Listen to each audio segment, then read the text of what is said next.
इस बीच एक और बड़ी खबर बता दें, जबलपुर से बड़ी खबर है। बीजेपी ने जारी की सूची, पार्षद प्रत्याशियों की लिस्ट जारी हुई है। निगम के 79 वार्डों के प्रत्याशियों की लिस्ट जारी कर दी गई है।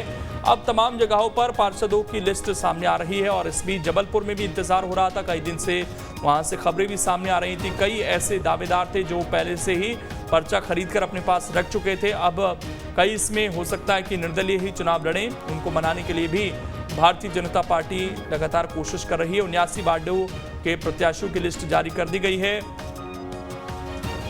और लगातार पार्षदों का जो इंतजार है वो भी खत्म होता हुआ फिलहाल नजर आ रहा है। निगम के 79 वार्डों के प्रत्याशियों की लिस्ट जारी की गई है। जबलपुर में बड़ी खबर इस वक्त आपको बता रहे हैं और भारतीय जनता पार्टी की तरफ से अब पार्षद प्रत्याशियों को लेकर भी जो स्थिति बनी हुई थी वो अब खत्म होती हुई नजर आ रही है और आखिरकार तय हो गया है कि कौन कौन चुनाव लड़ेगा। यहां से दुर्गेश हमारे साथ इस वक्त जुड़ गए हैं। दुर्गेश, कई दिन से हम खबरें देख रहे थे जबलपुर से, कई लोगों ने नामांकन का पर्चा अपने पास खरीद कर रख लिया था। इस लिस्ट के आने के बाद किस तरह के समीकरण साधने की कोशिश पार्टी की तरफ से हुई है? बिल्कुल निश्चित तौर पर देखिए, लंबा इंतजार था। तमाम जो प्रत्याशी जो दावेदार थे वार्ड पार्षद के लिए, उनका अब इंतजार खत्म हुआ है और इसी तरह बीजेपी ने ये पहल की है क्योंकि संभवतः पहले ये माना जा रहा था कि दोनों ही राजनीतिक दल ये देखना चाह रहे हैं कि एक दूसरे के प्रत्याशी कौन है, लेकिन इस मामले में बीजेपी ने पहले अपने पत्ते खोल दिए हैं और जबलपुर नगर निगम की जो 79 वार्ड है उनकी टिकट की घोषणा कर दी है और इसके साथ साथ जो नगर परिषद और नगर पालिकाएं हैं दो जो जबलपुर जिले में आती हैं, उनके भी वार्ड पार्षदों के प्रत्याशियों की घोषणा कर दी है। यानी अब साफ हो गया है कि बीजेपी की तरफ से कौन कौन मैदान में उतर रहे हैं। अब बस इंतजार है कांग्रेस का भी, क्योंकि देखिए कल 18 तारीख है, नामांकन फॉर्म भरने की अंतिम दिन है और इस ऐसे में अंतिम दिन में भीड़ भाड़ बहुत होगी क्योंकि कल के दिन बीजेपी के महापौर प्रत्याशी भी फॉर्म भरने के लिए जाएंगे और कांग्रेस के प्रत्याशी भी जाएंगे।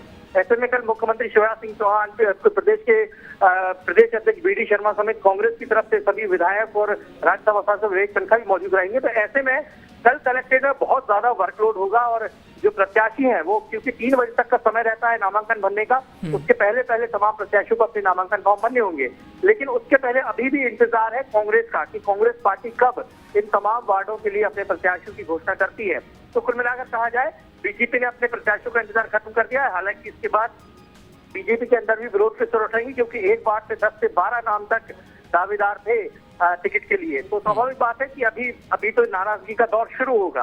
देखना होगा कि इन तमाम चीजों से आगे चल के पार्टियां कैसे निपटती, लेकिन फिलहाल अब इंतजार केवल कांग्रेस पार्टी का है कि वो अपने पत्ते कब खोलती है। बिल्कुल, शुक्रिया आपका जुड़ने के लिए दुर्गेश और जानकारी देने के लिए।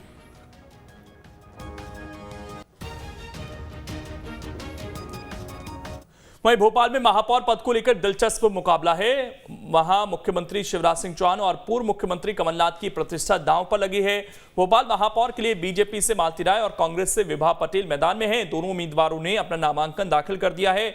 जहां एक तरफ बीजेपी प्रत्याशी के नामांकन में मुख्यमंत्री शिवराज सिंह चौहान शामिल हुए, वहीं कांग्रेस प्रत्याशी विभा पटेल के नामांकन के दौरान पीसी शर्मा, आरिफ मसूद, कैलाश मिश्रा मौजूद रहे। इसके अलावा दोनों ही पार्टियों के सैकड़ों कार्यकर्ता भी मौजूद रहे।